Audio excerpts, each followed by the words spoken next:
Hi, welcome back once again to part 5 of Feather Your Nest. In part 4 we learned how to do a double wave border, a couple different ways to fill in a square with feathers, and we learned how to do a circular wreath. Are you ready for more?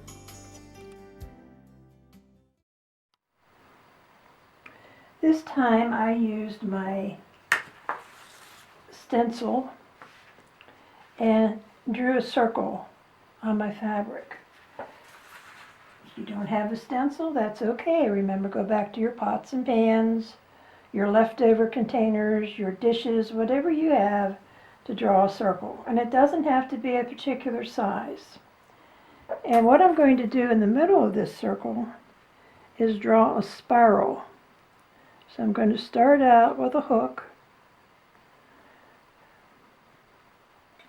and go around like so, and then sort of finish off with an S curve.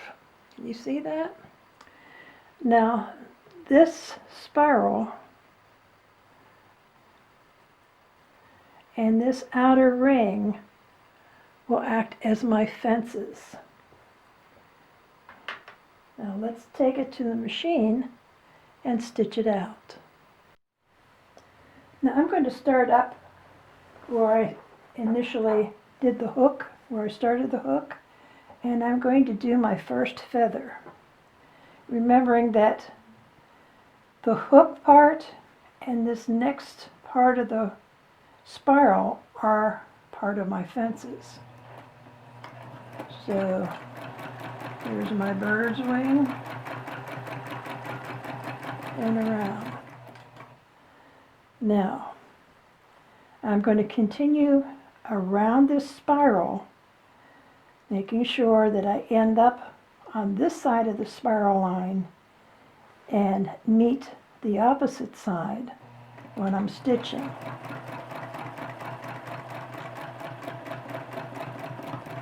Come back around and back to my spiral line again. I'm going to trim off this thread so it's out of the way.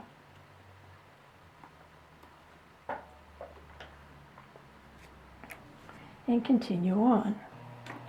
Make sure that you're paying attention to your fences.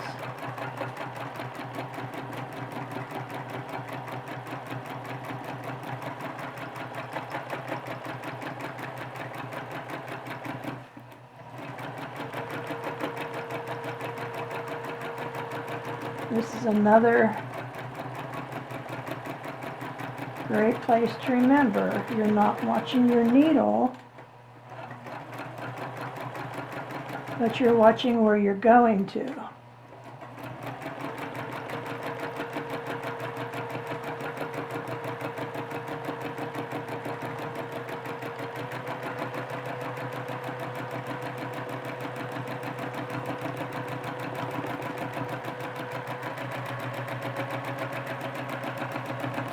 Now, as we start to get down to the S part, you'll notice our feathers start to get longer.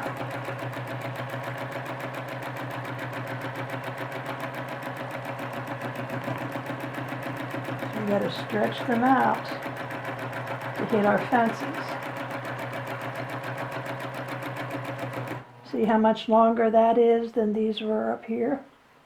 So we'll continue on.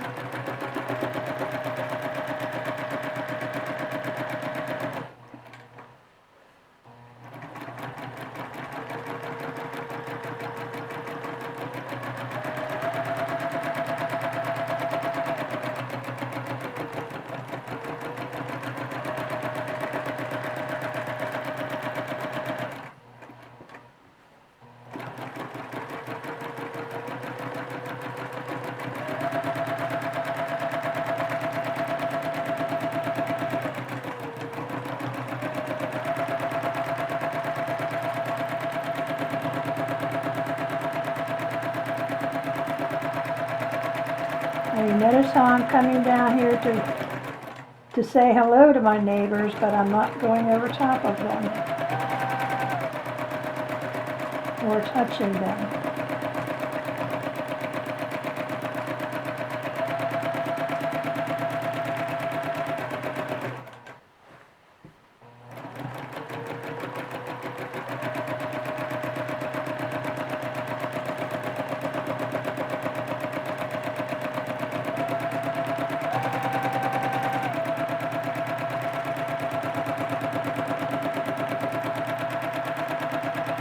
So we're just going to keep going back and forth with our plumes. Nothing different here. We're still working on plumes, but we're making sure that we're staying inside the fence.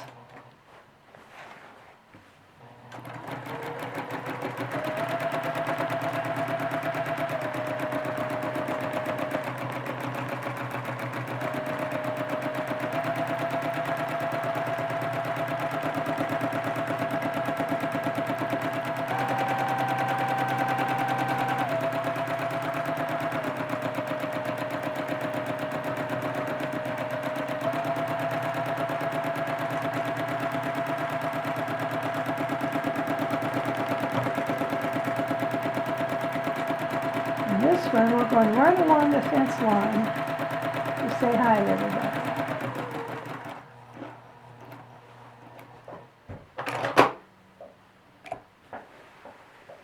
And there you have another way to do a circular feather without making it a wreath.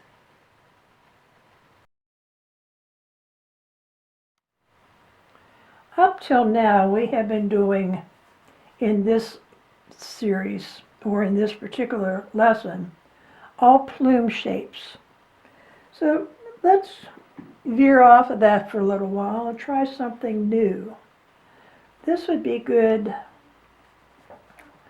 on a masculine quilt, not quite as fluffy as a regular plume. So let's try this. Let's do our stem.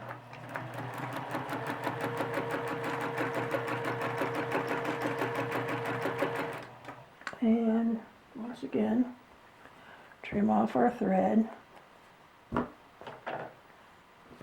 And let's go down a little bit further than that.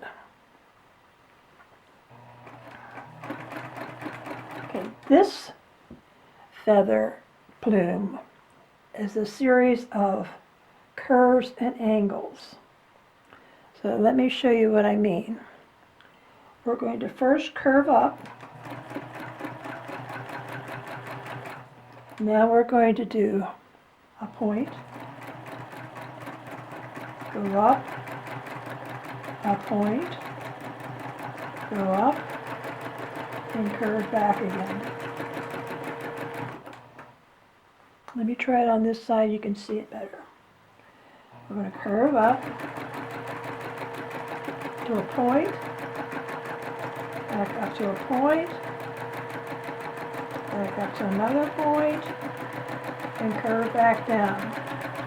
We're still keeping the consistency in that we're coming back to the spine at a 45-degree angle so that we keep that consistent.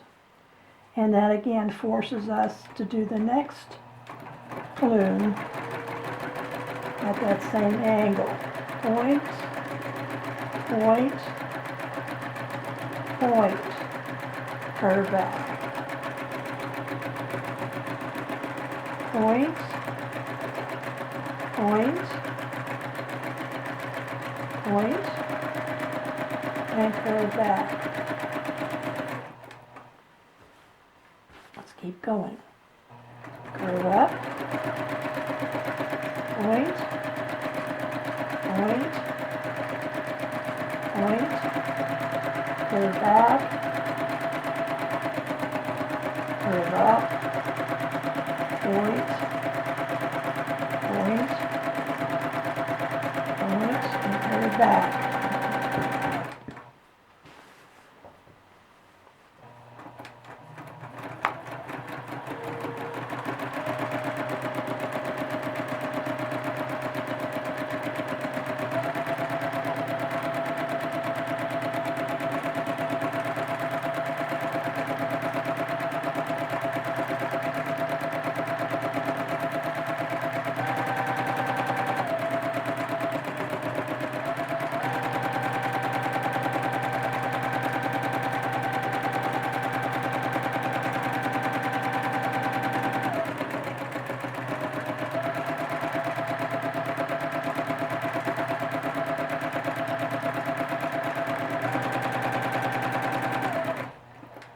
And we'll do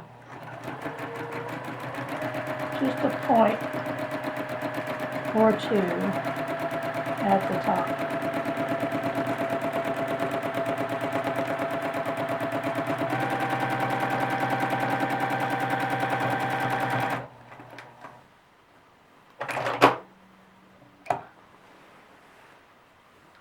So that's something just a little different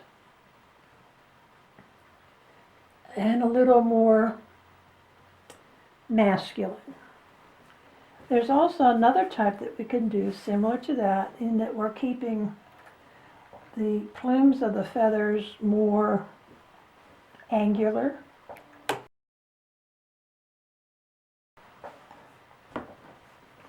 So again, let's do our spine.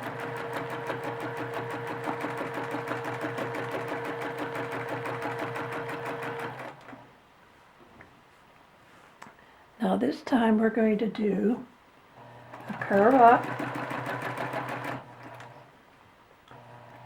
a curve in, and a curve back.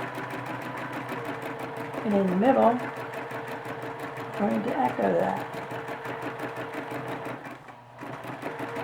Curve up, curve over, curve back, and echo in the middle.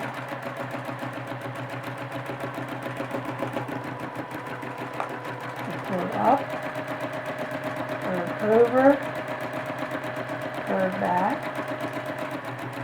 Again, we're still keeping that 45-degree angle as we're coming back in.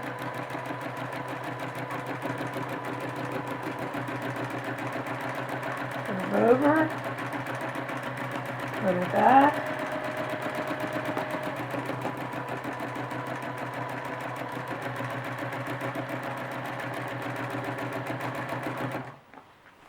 Now you've noticed in most of my feathers so far, I'm not one for putting a lot of detail on the inside of my feathers. And that's because I like a lot of hills and valleys in my quilting.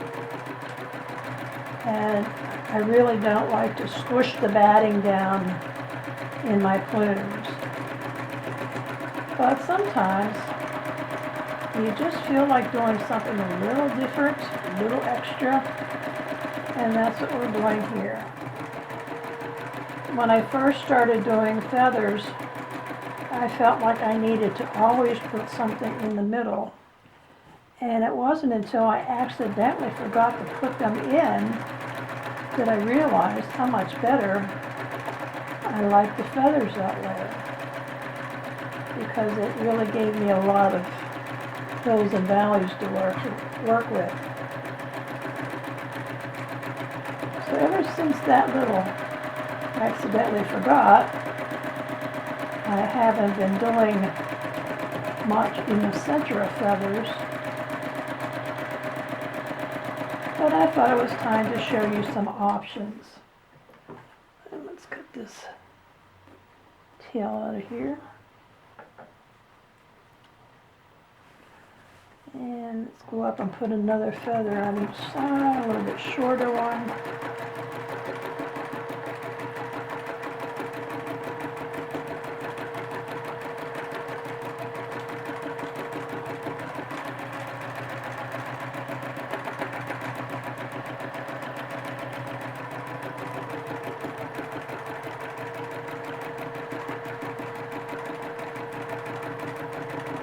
And let's do one at the top for our cherry.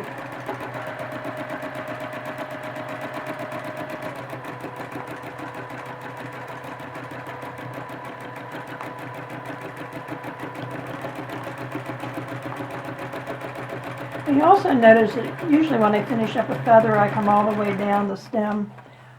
It's not necessary. It's just something I do. So there's that feather. So you have two that are not the rounded plume, no going around the sun, but yet we're still keeping the consistency of a point along the spine, gets wider out towards the edge, curves back down into the spine. So we've built up that consistency of no matter what shape we're doing, we make the outer part wider, we curve up from the spine, and we curve back into the spine to keep the 45-degree angles going.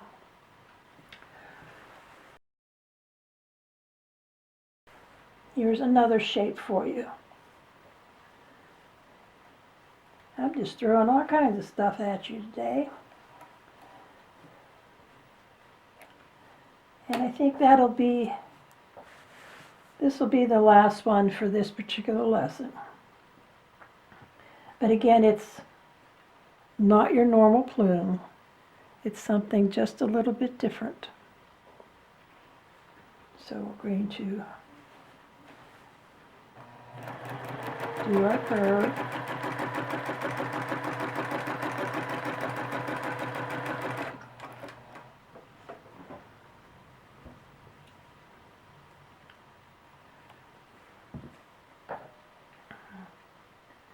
I call this one my bent sun, because what happens when we start to do this, we do around the bird wing, and as we go around the sun, we notice the sun's dented when we come back around. So instead of a round sun, we have a dented sun. Let me show you that again. We go up, a dented sun, and back. It almost looks like a modernistic heart, doesn't it? So let's do that again.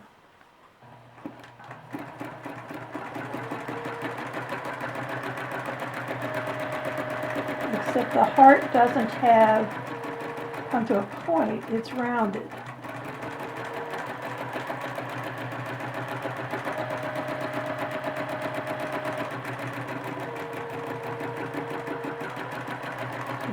Bird's wing, dented sun, and down. Bird's wing, dented sun, and down. And this is teaching you to use those S curves that we learned in Back to the Basics to give you a gradual dent in your sun.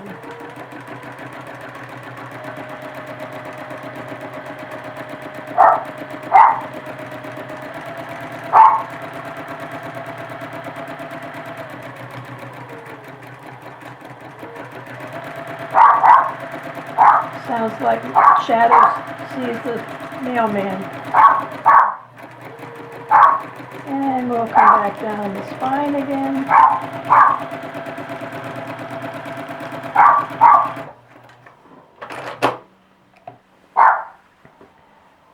And there's your dented sun feather.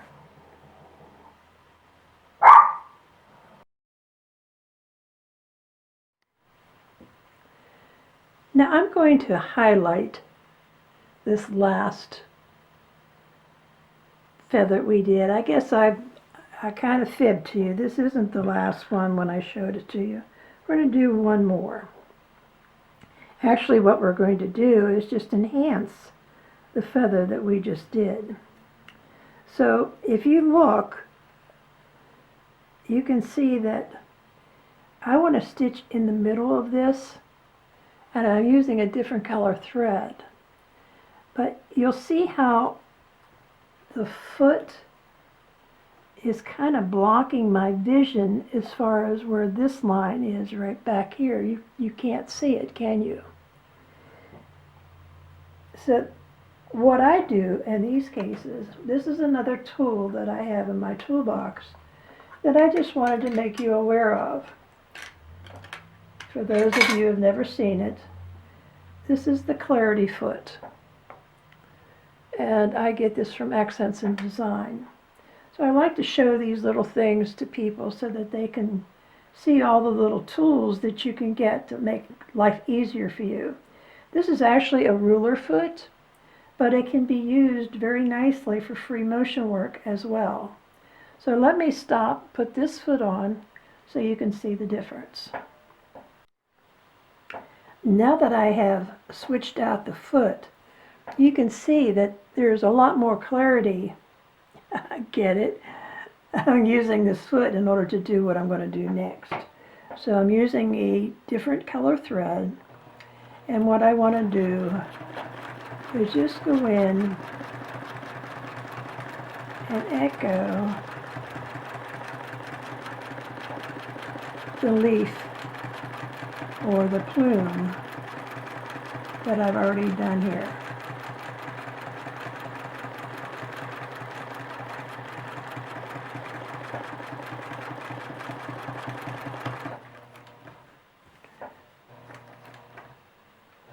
And then let's go to the next one. And let's echo that. Also, we're going about 1/8 of an inch or so away from the previous line of stitching. This is a great way of teaching you how to echo. So it's sort of like doing that fence thing where we're going up to but not touching. So that's what we're doing here.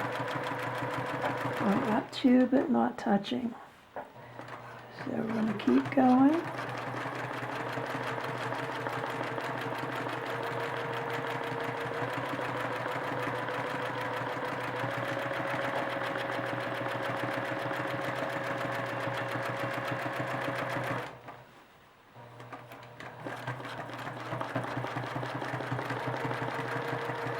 And it does make a difference when you have visibility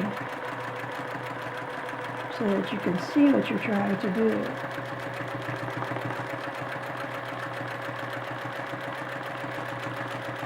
Now, this is not an advertisement for the Clarity Foot, but it is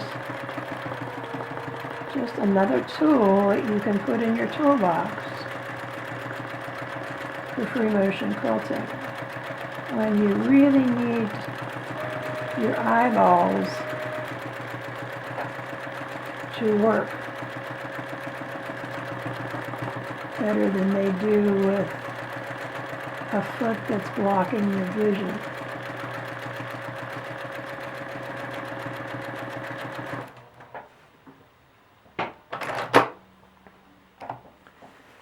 Now see what a difference that second line of stitching makes on a relatively simple feather. Who would have thought one row of stitching would make such a difference? We could do the same thing on these other feathers as well. For example, on this one, we could go in between the lines of stitching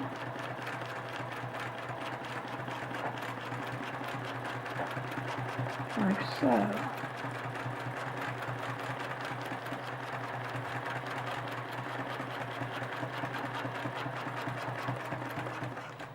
It's not anything dramatic, but it makes such a difference.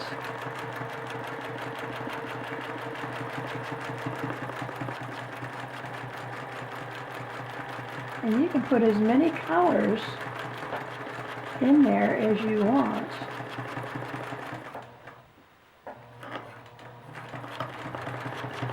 To change the look.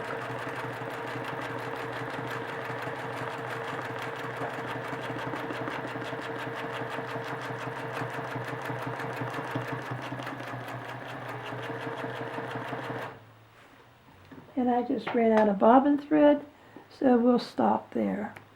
But that gives you an idea of what you can do using two different kinds of thread and a foot that gives you good visibility to do it with. Now let's take your newly found skills and put them to some good use, using them on a quilt. First, let's start out with a very basic snowball patch. Now let's add a simple 9 patch to that. So far it's pretty easy. Now let's take those 2 different blocks and alternate them to make a quilt. And we'll leave this without any sashing, so it's still a very basic quilt.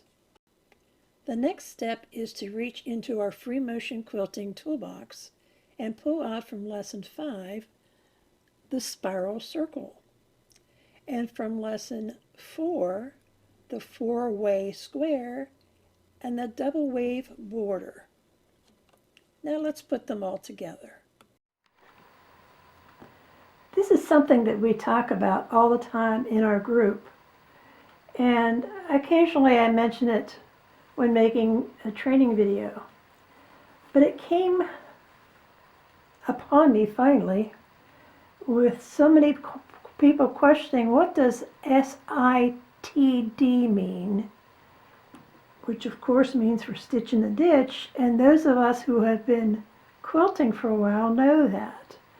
But new folks, new to quilting, do not. Now let me explain what stitch in the ditch is. When you're quilting and you're joining 2 seams like this for a patch or for a quilt, and you're getting ready to do your free motion quilting, if you really want to give definition to your quilt blocks, you're going to start doing stitch in the ditch. And basically what this is, if you look on the back side, the seam has been pressed towards the purple side. So we have a ditch right here between the 2 pieces of fabric. This side that has the seam on it is higher, and you can see how there's a little bit of a hill there. This side is lower. That's the side that you ditch on, that you stitch in the ditch on. Now basically what you want to do is to try to get as close to that seam line like that as possible. Now let me zoom in.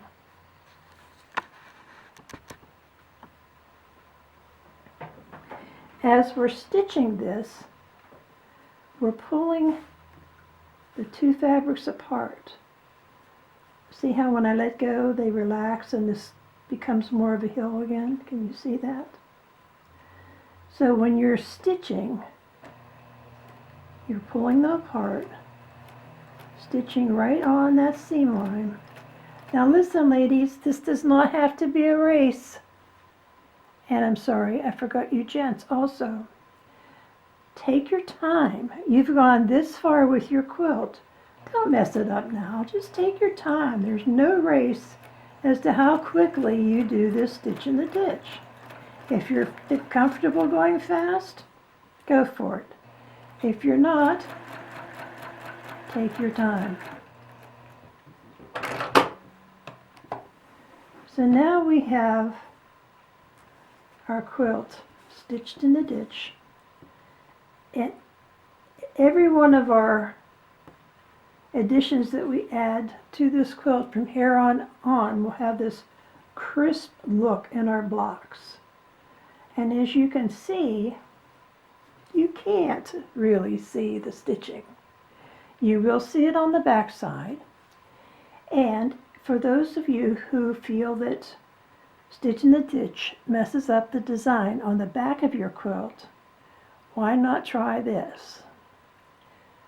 Put wash away thread in your bobbin.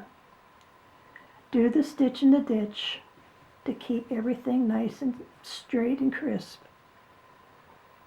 Do all your free motion quilting, and then spritz the back of your quilt to remove the water-soluble thread. You've accomplished the same thing, and you haven't destroyed the design that you want to see on the back.